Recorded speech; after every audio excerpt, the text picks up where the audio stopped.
Hello friends, कैसे हो? I hope सब अच्छे होंगे, मस्त होंगे।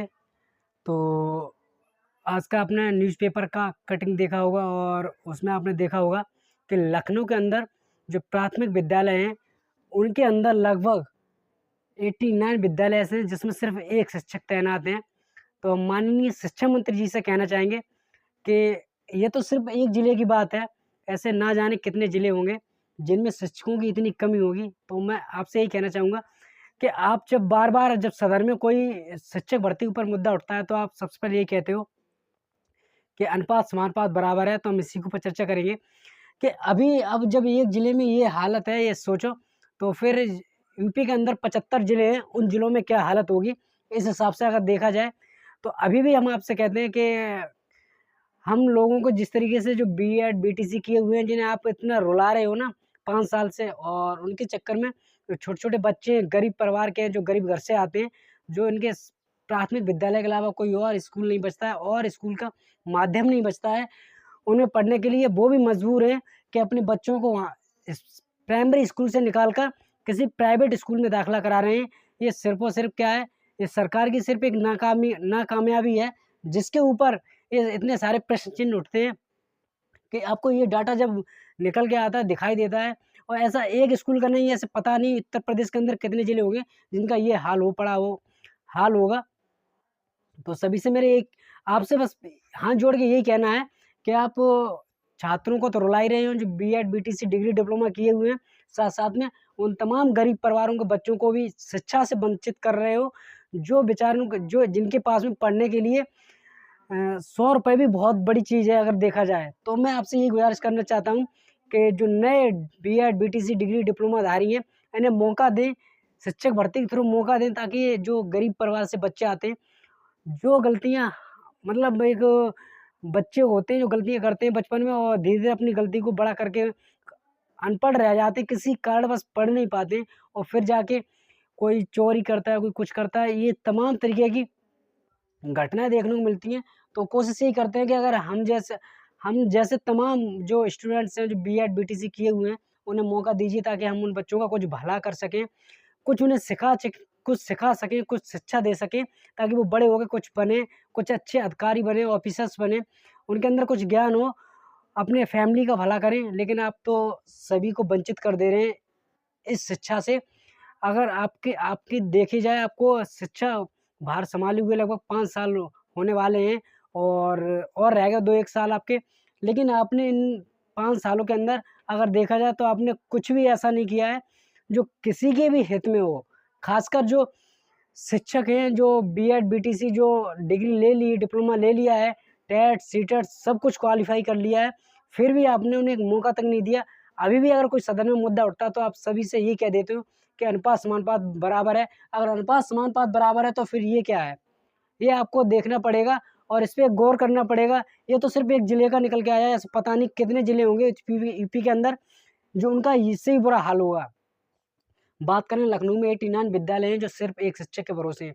अगर एक शिक्षक के भरोसे हैं, समझ लीजिए उस एक शिक्षक के पास में दाखिला लेने से लेके डीबीटी, ईबीटी और तमाम तरीके के कार्य हो जाते हैं। और फिलहाल में अभी प्रेज़ेंट टाइम में अगर देखा जाए तो लोकसभा का चुनाव चल रहा है और लोकसभा चुनाव के अंतर्गत कितने सारे ऐसे कार्य होंगे जो वो शिक्षक के ऊपर डिपेंड होंगे। शिक्षक को कार्यभार पूरा सौंप दिया गया होगा, तो बताओ वो बच्चों को पढ़ाएगा या क्या करेगा? अभी से उसकी पढ़ाई छूट गई, सोचो। गर्मियों में जब छुट्टी होती है उससे पहले ही बच्चे की पढ़ाई एक तरीके की छूट गई है और जो स्कूल में दाखिला बढ़ाने की जगह क्या हो रहा है, दाखिला कम और होते जा रहे हैं। ये किसकी वजह है? सिर्फ़ और सिर्फ़ एक सरकार की वजह से दाखिले कम हो रहे हैं और शिक्षक ना होने की वजह से दाखिले कम हो रहे हैं। तो इस चीज़ के ऊपर गौर कीजिए और आगे जो क्या कार्रवाई करनी है, उस पे आपको अच्छे से सोचना समझना पड़ेगा, वरना बहुत बुरा हाल हो जाएगा इन सरकारी स्कूलों का। एक शिक्षक 2-2 स्कूल को देख रहा है। अब आप देख लीजिए कि ये आप कहते हैं कि अनुपात समानुपात बराबर है, फिर ये क्या हालत है कि एक शिक्षक है जो वो 2-2 स्कूल को देख रहा है। वहीं बात करें नगर में 57 स्कूल में एक शिक्षक नहीं है। जो नगर होते हैं ना, उनमें लगभग 57 स्कूलों में शिक्षक नहीं है। बताओ, उन स्कूल में दूसरे स्कूल के शिक्षक आते हैं पढ़ाने के लिए, उसे भी सँभाल रहे हैं और इस स्कूल को भी सँभाल रहे हैं। तो देख लीजिए क्या हालत है। वहीं ग्रामीण में बात करें तो 32 स्कूलों में लंबे समय से सिर्फ़ एक शिक्षक तैनात हैं। अब जब एक शिक्षक होगा तो वो किसको पढ़ाएगा? क्लास 1 को, 2 को, 3 को, 4 को, 5 को किसको पढ़ाएगा? वहीं अगर जूनियर की बात करें तो जूनियर में भी यही हालत है। अब शिक्षा मित्र स्थानीय होने के कारण जो शिक्षा मित्र हैं जिन्हें स्थानीय स्कूल मिल गया और स्थानीय होने के कारण वो ना बात सुनते नहीं हैं और ना वो अच्छे से जिसमें पढ़ा रहे हैं उसी में पढ़ाते हैं। उनसे अगर बोलोगे उसमें जाओ तो वो तो सीधा एक जवाब देंगे, भाई हमें तो तनख्वाह ही नहीं मिलती है इतनी कि हम प्रॉपर टीचर तो है नहीं, वो तो एक सच्चा मित्र के रूप में कार्य कर रहे हैं। बट आप जब अनुपात समानुपात समझाते हैं ना तो उसमें आप सच्चा मित्र को भी एक टीचर के रूप में ऐड कर देते हैं और प्रॉपर उसको भी टीचर मान लेते हैं, जो कि टीचर है ही नहीं। आप उसे प्रॉपर मान लेते हो तो भाई वो तो उतना ही काम करेगा जितना उसे तनख्वाह मिल रही है। आप सोचो कि वो उस पर सारा काम करवा लें तो वो तो सीधा कह देगा हमें पूरा तनख्वाह दो तो हम सारा काम करेंगे। फिर भी सच्चा मित्र काम करते हैं, ये नहीं कि वो काम नहीं करते, फिर भी कई हद तक काम करते हैं।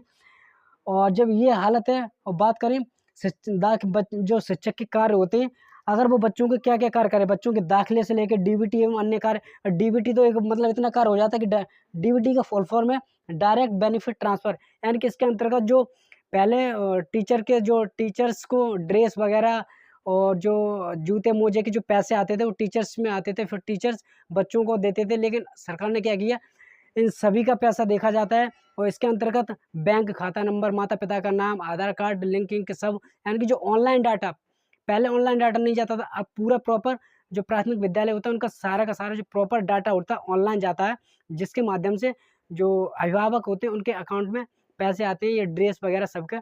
तो इसका भी प्रोसेस होता है, पूरा प्रोसेस चलता है। तो अगर इसका प्रोसेस चलता है, ये तो है नहीं कि एक बच्चे का प्रोसेस है एक दिन में खत्म हो जाए, ये प्रोसेस चलता है, तो ये भी लॉन्ग टाइम तक चलता है, काफ़ी समय तक। क्योंकि जितने भी बच्चे हैं, सारे बच्चों का डाटा है, वो देखा जाता है। उसके बाद में इसके अंतर्गत ये होता है कि जो बेनिफिट्स जो ट्रांसफ़र्स होते हैं ना, जो मतलब डायरेक्ट बेनिफिट ट्रांसफ़र, इसके अंतर्गत क्या होता है, इसमें जो टीचर्स होते हैं, अब वो पहले क्या होता था, बहुत से टीचर्स होते हैं, पैसे आते थे उसमें से कई कुछ दे रहे हैं, कुछ नहीं दे रहे हैं बच्चों को। तो उसमें कई सारे बच्चों को एक्स्ट्रा दाखिला कर देते हैं, मतलब नाम लिख दिया, बच्चे हैं ही नहीं लेकिन नाम लिख दिया। तो इन सबसे बचने के कारण ये डीबीटी लागू किया गया था, जिसके अंतर्गत सारा का सारा जो पैसा जितना भी आता है गवर्नमेंट के थ्रू वो सीधा उनके पेरेंट्स के अकाउंट में जाए, जो बच्चे होते हैं, ताकि उसमें कोई घपला किसी तरीके का ना हो। तो ये सारे काम और प्लस में जब चुनाव आ जाता है तो चुनाव को काफ़ी सारा काम शिक्षकों को दे दिया जाता है, उनकी ड्यूटी लगा दी जाती है। तो ये सारे काम करें और ड्यूटी साथ में करें, कई सारी और भी होती हैं जो ड्यूटियाँ लगा दी जाती हैं शिक्षकों की। और जब ये हालत है कि एक स्कूल में एक ही शिक्षक है तो सोचो उस स्कूल में जब वो शिक्षक की ड्यूटी किसी अन्य काम में लग जाएगी तो बच्चों का क्या होगा? बच्चों का भविष्य बर्बाद होगा और कुछ नहीं होने वाला है। उनका भविष्य बर्बाद हो रहा है, जो ननिहाल हैं, जो आप कहते हैं ना हम आरटी एक्ट का बहुत अच्छे से पालन कर रहे हैं, उसका अनुपालन कर रहे हैं, तो आरटी एक्ट का अनुपालन यही होता है। अगर देखा जाए तो अगर ये आरटी एक्ट का अनुपालन यही होता है तो भाई क्या बताएँ अपने शिक्षा मंत्री जी का हम क्या उनका, क्योंकि वो कहते नहीं कि जो हमारे पूर्व शिक्षा मंत्री थे, उन्होंने उसकी नींव रखी थी अनुपात-समानुपात की और उसी नींव के ऊपर जो मतलब जो बिल्डिंग खड़ी हो रही है, वो हमारी जो प्रेज़ेंट शिक्षा मंत्री हैं, वो शिक्षा मंत्री जी उसके ऊपर नींव रख रहे हैं। वही सदन में जब भी होता है अनुपात-समानुपात बराबर है, एक्स्ट्रा शिक्षक बता दिए जाते हैं। अगर जब एक्स्ट्रा शिक्षक बता दिए जाते हैं, फिर ये हाल देखो, सिर्फ़ एक ज़िले का ये हाल निकल के आया। यूपी के अंदर 75 ज़िले हैं, 75 डिस्ट्रिक्ट्स हैं और पता नहीं कितने डिस्ट्रिक्ट्स ऐसी होंगी, जिनमें ये हालत होगी। इन्हीं कारणों की वजह से बच्चों का जो नामांकन होता है वो कम होता जा रहा है। जो बच्चे मतलब पेरेंट्स हैं वो नाम कटा के प्राइवेट स्कूल में लिखाने के लिए मजबूर है। मजबूर किस लिए है? जब शिक्षक ही नहीं पढ़ाएँगे नहीं तो क्या करेंगे वो? आप ये बताइए क्या करेंगे? वो तो यही करेंगे, बच्चों को वहाँ से निकालेंगे, प्राइवेट स्कूल में डालेंगे। कम से कम अगर आपको शिक्षा में सुधार लाना है तो आपको हम कह रहे हैं जो यूपी टेट, सी-टेट पास किए हुए जन एक-एक बार नहीं, लोग 2-2 3-3 बार यूपी टेट, सी-टेट पास किए हुए हैं और छात्र परेशान हैं 5 साल से। ये आपका मानसिक जो तनाव जिस तरीके से आपने दे दे रखा है ना, उस चीज़ को झेल रहे हैं और परेशान हैं, फैमिली से परेशान हैं। और मतलब ये ऐसी स्थिति हो गई है कि अगर आप अभी तक तो पता नहीं कितनी आप ये भर्ती कराने के बाद में कंप्लीट भी हो जाती है और दूसरी भर्ती के ऊपर भी प्रोसेस चलती है, बट आपने 5 साल से एक भर्ती नहीं करा पाई है। और अगर उम्मीद करें तो आप किस पे उम्मीद करें? आप कन्फर्म ही नहीं बोलते कि हम भर्ती देंगे या नहीं देंगे। अभी तक आपने एक बार भी नहीं बोला, बस वही अनुपात-समानुपात का ऊपर आपका मुद्दा चल जाता है, उसके अलावा कोई मुद्दा नहीं चलता है।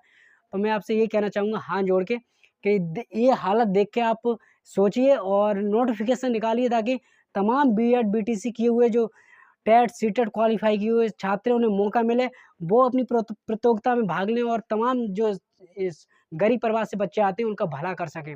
वीडियो बनाने का मेरा यही पर्पज़ था।